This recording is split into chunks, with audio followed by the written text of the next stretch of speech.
मासिक शिवरात्रि के दिन भोलेनाथ तो चढ़ाएं ये 10 चीजें, पैसा पानी की तरह बरसेगा। हर महीने कृष्ण पक्ष की चतुर्दशी तिथि को मासिक शिवरात्रि मनाई जाती है। मान्यता है कि मासिक शिवरात्रि व्रत करने से भगवान शंकर प्रसन्न होते हैं।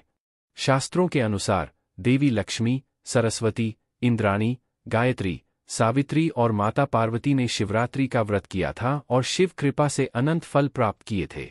धार्मिक मान्यता है कि भगवान शिव का देवी पार्वती से विवाह चतुर्दशी की रात्रि में हुआ था, इसलिए मासिक शिवरात्रि पर रात्रि में पूजा करना बेहद शुभ माना जाता है। मासिक शिवरात्रि व्रत के लाभ। ऐसी मान्यता है कि शिव मंत्रों का जाप शिवालय या घर के पूर्व भाग में बैठकर करने से अधिक फल प्राप्त होता है। मासिक शिवरात्रि की पूजा के बाद ब्राह्मणों को भोजन कराकर स्वयं भोजन करना चाहिए। मासिक शिवरात्रि का व्रत जो भी भक्त पूरे श्रद्धाभाव से करता है, उसके माता पिता के सारे पाप नष्ट हो जाते हैं, साथ ही स्वयं के सारे कष्ट दूर हो जाते हैं और उस व्यक्ति जीवन के सारे सुख प्राप्त होते हैं। इस व्रत की महिमा से व्यक्ति दीर्घायु, ऐश्वर्य, आरोग्य और संतान आदि प्राप्त करता है। ऐसी मान्यता है कि इस व्रत को करने वाले व्यक्ति की सभी मनोकामनाएं पूरी हो जाती हैं। कैसे करें मासिक शिवरात्रि पूजा? शिवरात्रि पूजा आधी रात को होती है, इसे निशिता काल भी कहा जाता है। शिव चतुर्दशी व्रत में महादेव शिव के साथ माता पार्वती, गणेश जी, कार्तिकेय जी और शिवगणों की पूजा की जाती है। शिव जी की पूजा में भगवान शिव का अभिषेक किया जाता है। उनका अभिषेक दूध, दही, शहद, जल, शक्कर, गंगाजल तथा गन्ने के रस आदि से किया जाता है। अभिषेक करने के बाद बेलपत्र, कुशा और दुर्वा आदि चढ़ाकर शिवजी को प्रसन्न करते हैं। अंत में भांग, धतूरा और नारियल आदि शिवजी को भोग के रूप में समर्पित किया जाता है। मासिक शिवरात्रि पर पूरे दिन निराहार रहकर व्रत का पालन किया जाता है। मासिक शिवरात्रि पर रात्रि के समय की गई पूजा और मंत्रों का जाप विशेष फलदायी माना गया है। जानते हैं शिवलिंग पर किन चीजों को चढ़ाने से पूजा का फल मिलता है? 1. दूध। भोले बाबा का दूध से अभिषेक करना अत्यंत ही पुण्यकारी माना गया है। दूध अर्पित करने से व्यक्ति सदैव स्वस्थ और रोग मुक्त रहता है। विष्णु पुराण के अनुसार समुद्र मंथन के दौरान शिवजी ने सारा विष अपने कंठ में ग्रहण कर लिया था, जिसके चलते उनका पूरा शरीर नीला पड़ने लगा।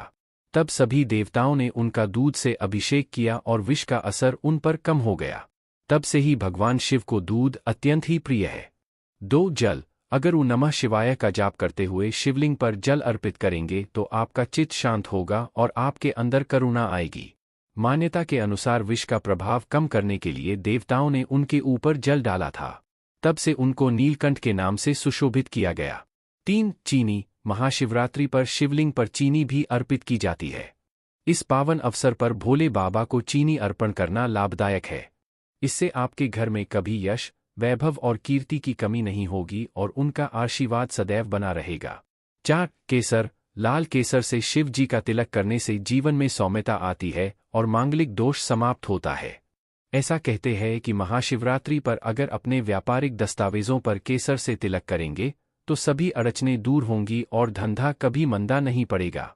5. इत्र। शिवलिंग पर इत्र छिड़कना शुभ माना गया है। इत्र के छिड़काव से हमारे मन की शुद्धि होती है और हम तामसी प्रवृत्तियों से मुक्त हो पाते हैं।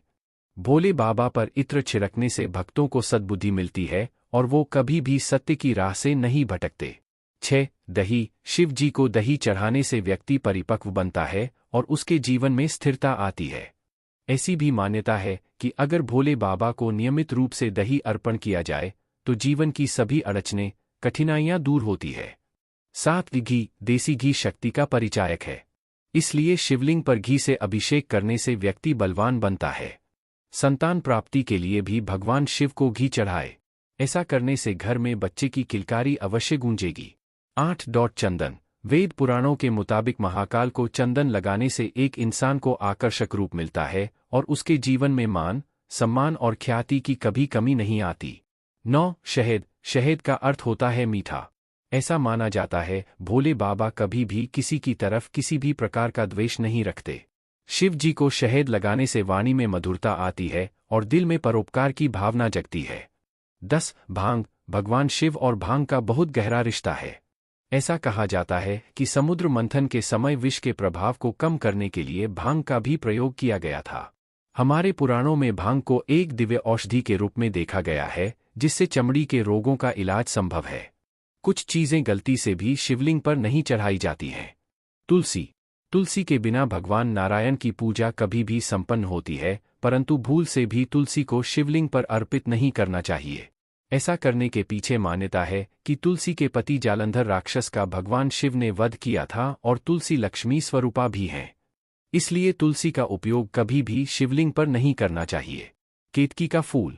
केतकी के फूल ने ब्रह्मा के कहने पर भगवान शंकर से झूठ बोला था, जिस बात से शंकर भगवान को बहुत क्रोध आया था।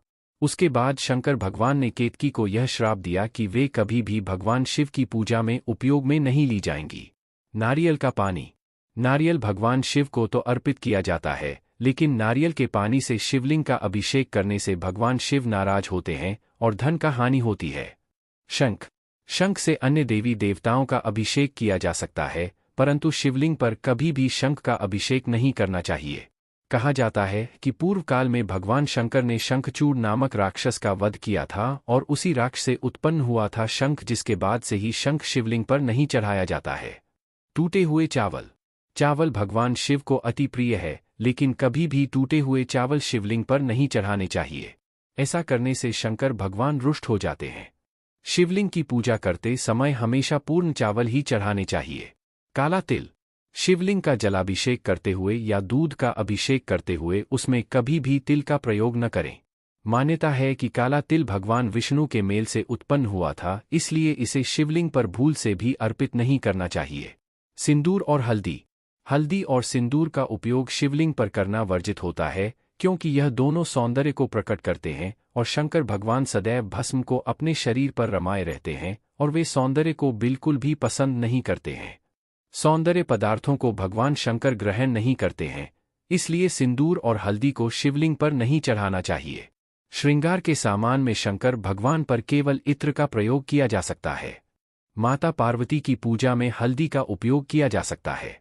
यह तमाम जानकारी जान रुचि को ध्यान में रख कर दी जा रही है। ज्योतिष और धर्म के उपाय और सलाहों को अपनी आस्था और विश्वास पर आजमाए। वीडियो का उद्देश्य मात्र आपको बेहतर सलाह देना है। इस संदर्भ में हम किसी प्रकार का कोई दावा नहीं करते हैं। दोस्तों, आज की हमारी वीडियो आपको कैसी लगी हमें कमेंट करके बताएं। अगर आपको हमारी वीडियो अच्छी लगी तो कमेंट बॉक्स में जय भोलेनाथ जरूर लिखें। भोलेनाथ आप पर सदैव अपनी कृपा बनाए रखें। वीडियो के अंत तक बने रहने के लिए धन्यवाद।